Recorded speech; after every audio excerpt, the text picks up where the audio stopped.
albus, nama latin dari belut air tawar, dikenal sebagai sumber energi dan protein yang cukup tinggi.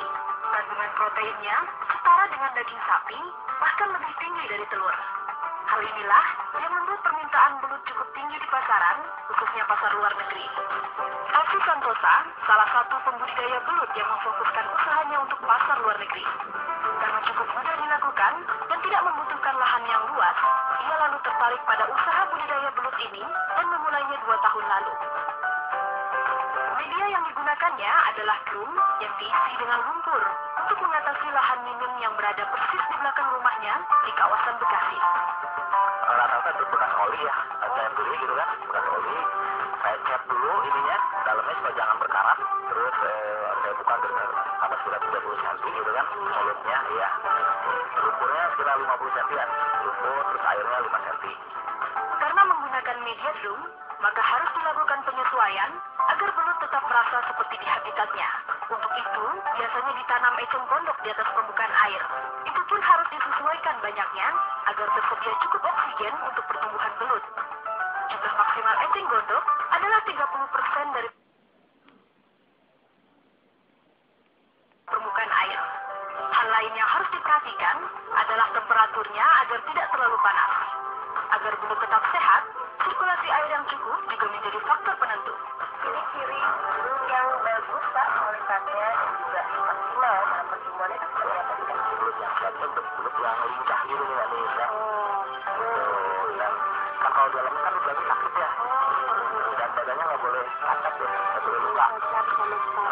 Jadi harus sempurna juga. Biasanya belut yang baru datang apa tidak boleh langsung masuk apa dalam kolam ya. Dia harus karantina dulu, disimpan dulu selama 1-24 jam. Yang membuat pemeliharaan belut semakin mudah adalah pemberian pakannya yang cukup 1 kali sehari.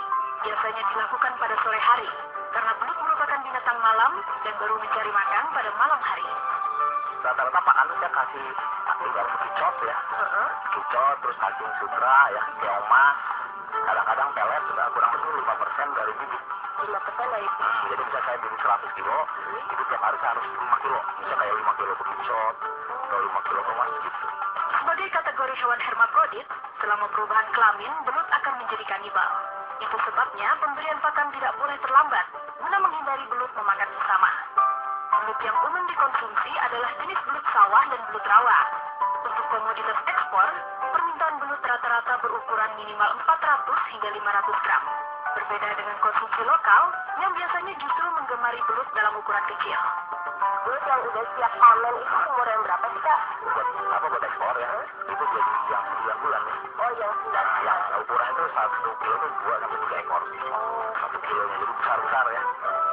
Digoreng, dijadikan keripik, atau diolah menjadi pecel belut, belut sama nikmatnya.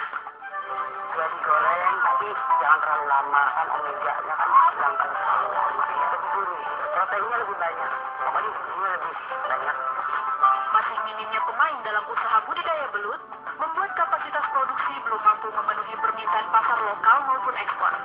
Karena itu, bapak 3 anak ini justru merasa gembira jika ada masyarakat yang tertarik untuk belajar cara budidaya belut. Karena selain rasanya yang gurih dan bergizi, usaha ini juga cukup menguntungkan.